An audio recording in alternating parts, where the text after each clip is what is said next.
iniwasan ko ang mission ko. Narda, kailangan na kitang ihanda. Kahit anong subok ko, ho, hindi ako magiging kasing galing nyo!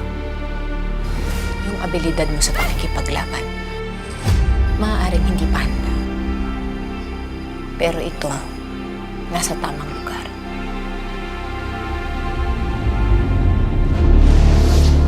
Para saan ba talaga yung training na yan? Siguro para mapagtanggol yung sarili ko, pati na rin si Ding. Huwag ka naman kayo paglaban sa tatlo, ah. Pilitan tuloy akong mangialam. Galing mo nga eh.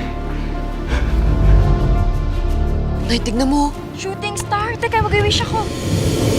Hindi yung shooting star ate.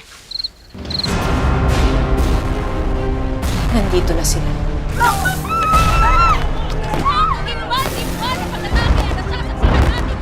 Ano ba yung lumilipad superhero? Ayun! Hanap na nila ako. Nay? Kayo ho si Darna? Narda, ikaw ang susunod na protektor ng bato. Hindi naman ako kasing galing ni nanay. Hindi kita kayang protektahan. Pero dumarating ang pagkakataon na masusubok ka. Ako sa yata naman to, pre.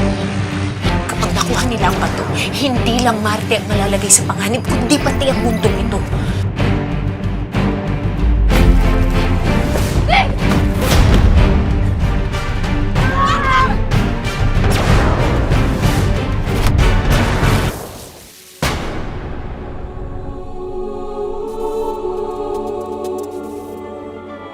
Nagkalat na rin ang mga extras.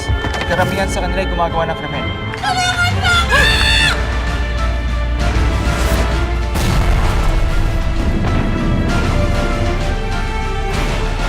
Ryan!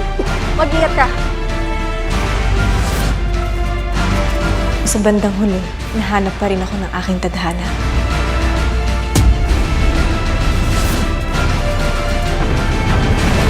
Hindi ako Diana, pero kailangan ko silang mailigtas.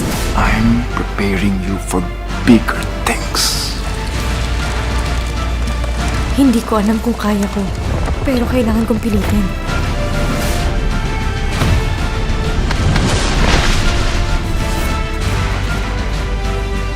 Kahit na anong gusto mong gawin, basta hindi ka sumuko, magagawa mo.